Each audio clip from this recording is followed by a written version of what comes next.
this computer. Hi, I'm Rachel. I'm here today on the sofa with Candi Williams. Candi is a really amazing content design manager, expert, leading teams. I don't know her exact job title, but I love Candi's work. But she's also written 2 great books, one of which I highly recommend, called How to Be Perfectly Imperfect.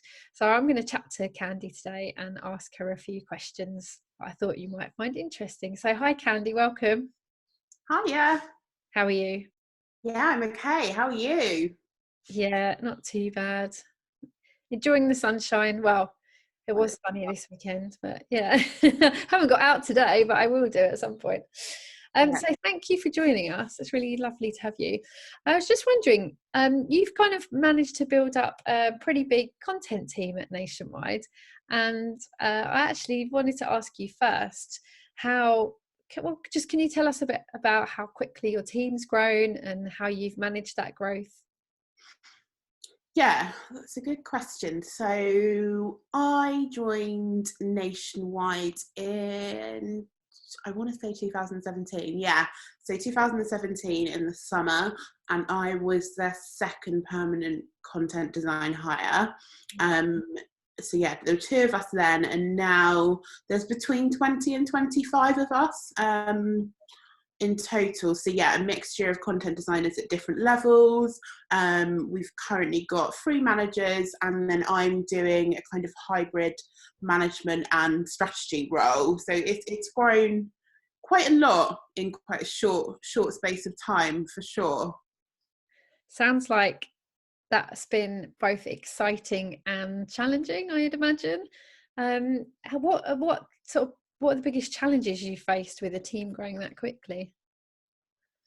Yeah, so I think on the most part it's been massively exciting, and I think that, you know, more than just the numbers themselves, the real exciting thing is that we've grown organically. So we've grown based on demand and need. So we've kind of gone from that 2 content designers being in a room where it's a bit like, what's content design? Who are you? Okay, fine. To actually people going, we need more content design, and that coming up quite a lot. And I think now we get a lot more, rather than it being, okay, so you're here to write the words, we get a lot more people kind of asking, you know, we're not sure if people are going to understand this, we're not sure how this is going to resonate. So coming to us with problems, which is obviously what we all want. So exciting, absolutely. I think, yeah, there's challenges along the way for sure. I think the biggest challenge for me is on the strategy side of things. So when there's 2 of you, it's very easy to maintain consistency, and you have a way of doing things, you have a good understanding, and, you know, naturally I think you store things in your head, you will have conversations, you'll peer review together, you kind of know what's happening.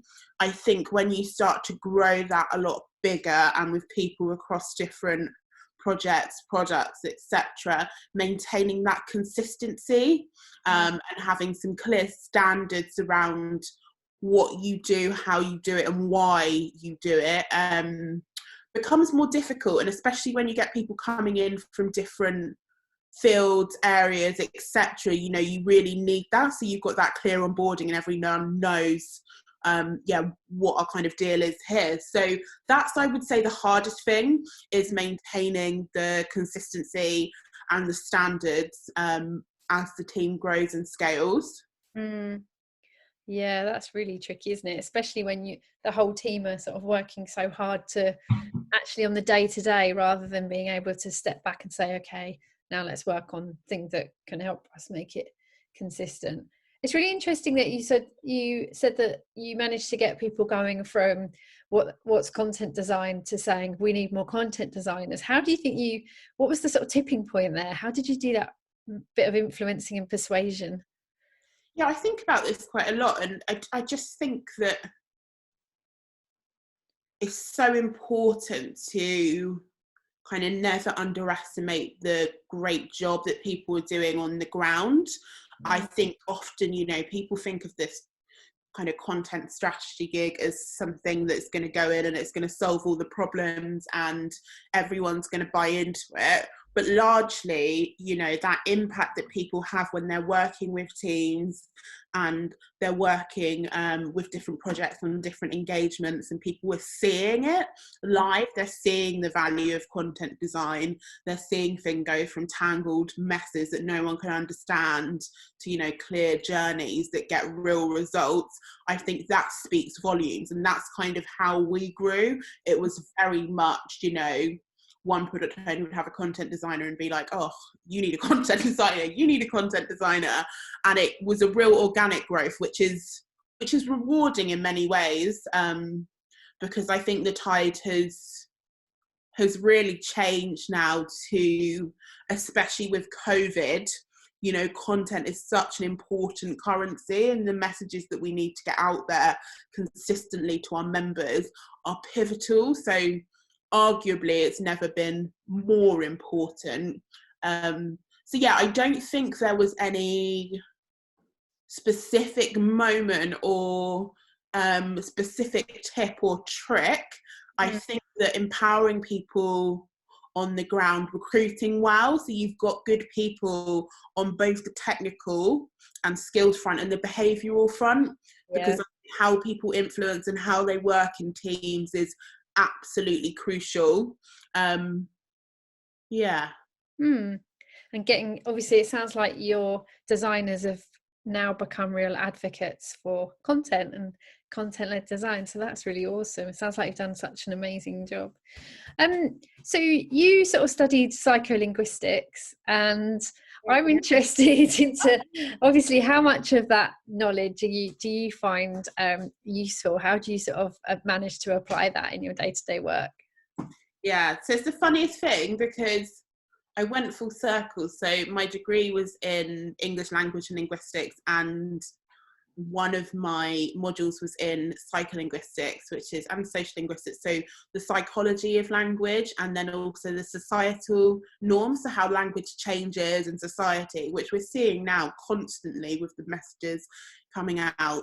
Also language comprehension, how people acquire language, and how language kind of makes people feel and act. So I did a lot around analysing political speeches and the differences, you know, the impact that they have on people, the differences, the connotations, etc. But I never really ever thought that there was any kind of job in that, or a career path. Kind of when I was at uni, if you did an English degree, your options were you're either a journalist or you're a teacher. And yeah, I just, neither of them kind of, I don't know why, I kind of thought about being a journalist for a bit, but I didn't really get it. Like, you know, when you go to uni, I kind of thought people go and they do a graduate scheme after, or they do a desk job, and that's what they do. So I went off and did a desk job for a while, and then got very bored of filing and took a digital content writer internship. And this was for a fintech, but before fintechs were cool, so, and they weren't cool at all. Always been cool. No, they weren't cool back then, but yeah, so then it kind of went full circle, and now I feel like I'm really seeing the linking between my degree and what I do now, because I think that language is so powerful, and it always has been, and it's always had a proven effect on people's feelings, emotions, actions. You know, language comprehension, it's completely different for everyone, and there's so much research behind it. So we did different qualitative studies at university, but actually what I find is that linguistic studies haven't necessarily evolved as fast as digital have. So there are a lot more kind of in the earlier stages, I think, but now there's so much technology and it's changing so quickly, language, that it's almost quite hard for them to keep up, because research studies would tend to be longer form. So if you're going to do a year-long research project, things have probably completely changed by the end of it. but yeah, lots of the basic principles are the same. So we kind of do a lot around language comprehension now, and the kind of basic principles of how people understand language are pretty set in stone, and yeah, don't change. I was reading an article the other day, or a paper on things that linguists agree on, because it's the same as any field. It's just like there's so many kind of nitpicky things, but yeah, there's some kind of basic things that people agree that they're right.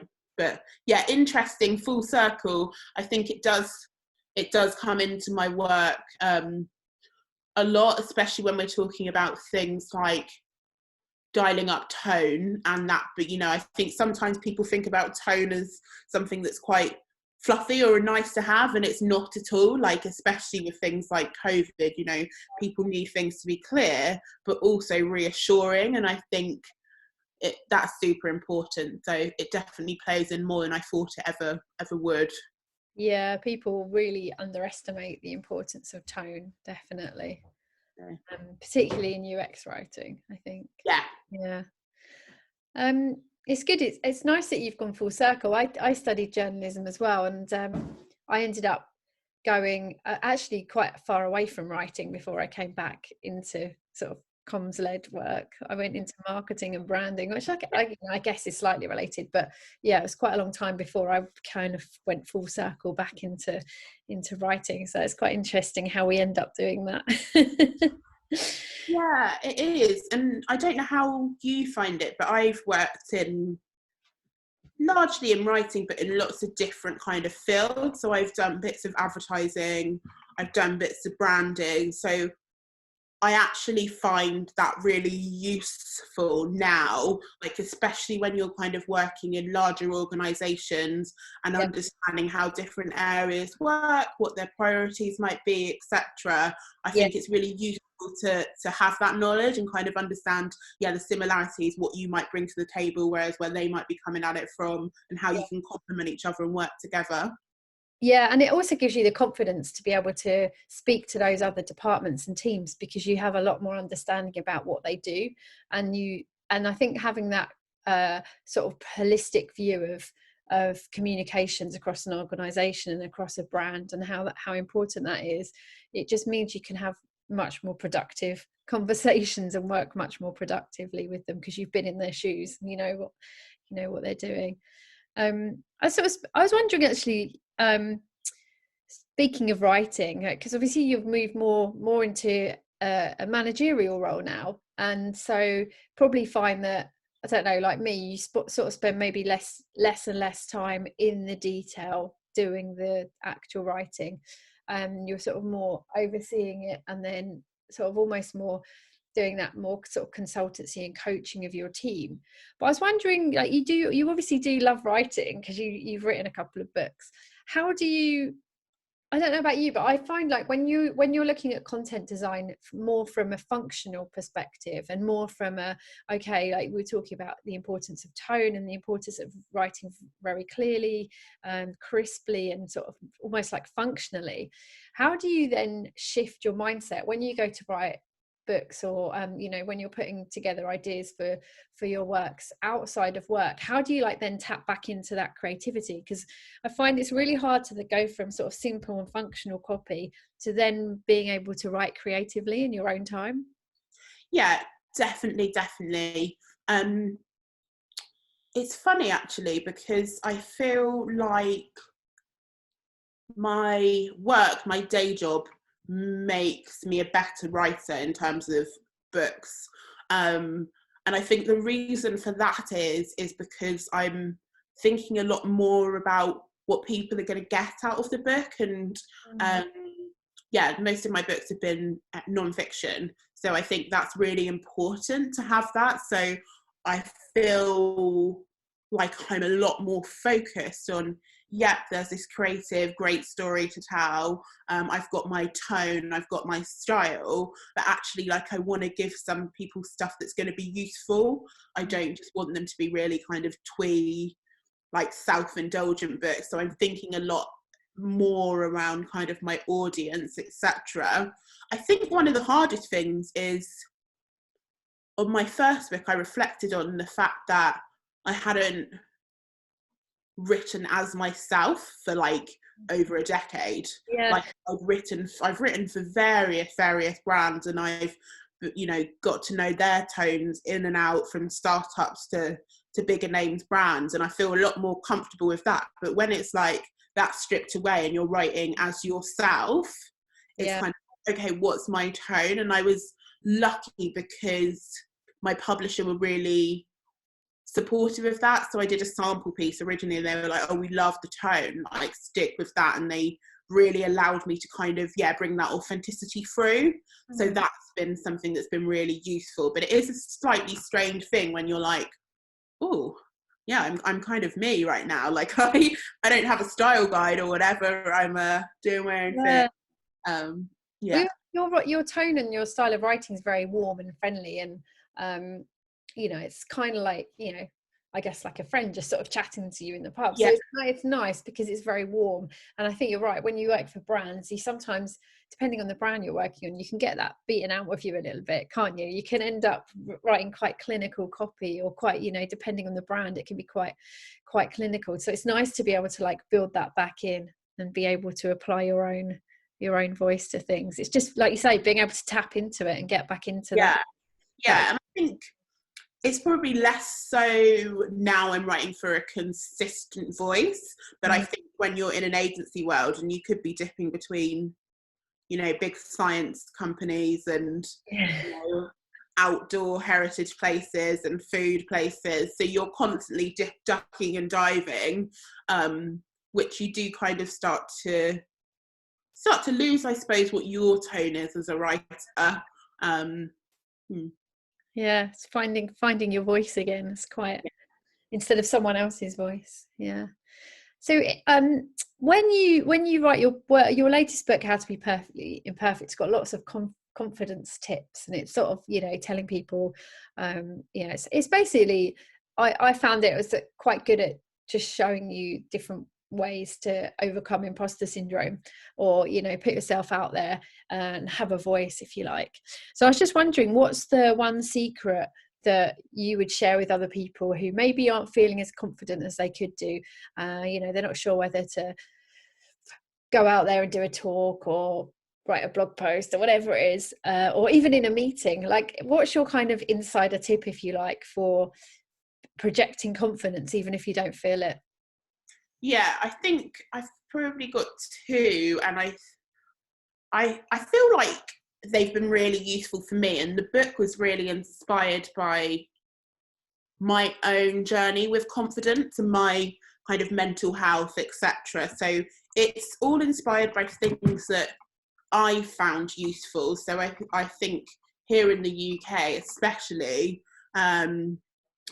yeah, if there's anything kind of mental health related or anxiety, there's quite a one-dimensional view of how to fix that. So I've kind of explored really different things, from kind of Buddhism to various psychological studies, etc., and just looked at things that help me. I think one of them is stopping this quest for perfection, and that things are either black and white or good or bad, because they're not. Like, they are hundreds of shades of grey. And I think that we have this very one or two mindset. So it's either awful or everything's fine, and that's just not the case. And I think that social media doesn't help with that. Comparison doesn't help with that. But I think that understanding yourself a bit more, and what makes you happier and what you need, rather than thinking of this, I'll be happy when, I describe it as, you know, I'll be happy when I've got a new job, I'll be happy when I've got a new car, I'll be happy when I buy a house, I'll be happy when I buy a bigger house, because you'll be playing that game forever. Yeah. So just finding what makes you content and what gives you some inner peace, and kind of drawing on those things rather than just constantly striving. I think that's really important. I think at work, a really important one for me is going from responding and not reacting. So I think that we all face it when you get that email in your inbox and, you face it in content design all the time, where it's like, why don't people understand that that is awful? But yeah, just giving yourself the space before you react and thinking of a more conscious response is so important, because, you know, once you've kind of said those things, you kind of can't take them back, or you've reacted in a certain way, and you will almost certainly feel better just by taking the time to get out of your chimp mind and into your rational mind, and yeah, come up with something a bit more constructed.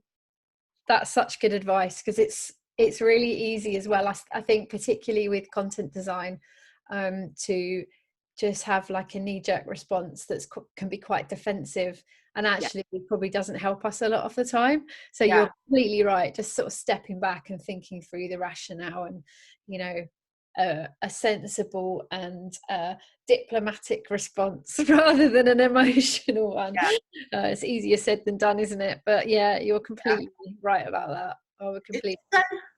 It's so hard though. I went to a UX research conference ages ago. The guy summed it up so well. He was just like, it's that moment when you're in the room and like the thing is so ridiculously messed up, and it's just like, how can you not all see this? And like, we've all been there, but it's like that time when you just need to take a moment. And I always think, and I always say to the team, like, you've got to remember that everyone's priorities are different. Yeah, Yours, like, no one cares about the content as much as you do, and equally you don't care about the legalities of it or the compliance effect of it as much as they do, or their priorities. And I think, yeah, you just got to kind of remember that, and then kind of talking to people in their own language and finding those synergies, like what do you care about, and what is your kind of united goal, and bringing it back to that. absolutely. Yeah. Well, thank you, Candy. It's been really a pleasure as always to talk to you this afternoon.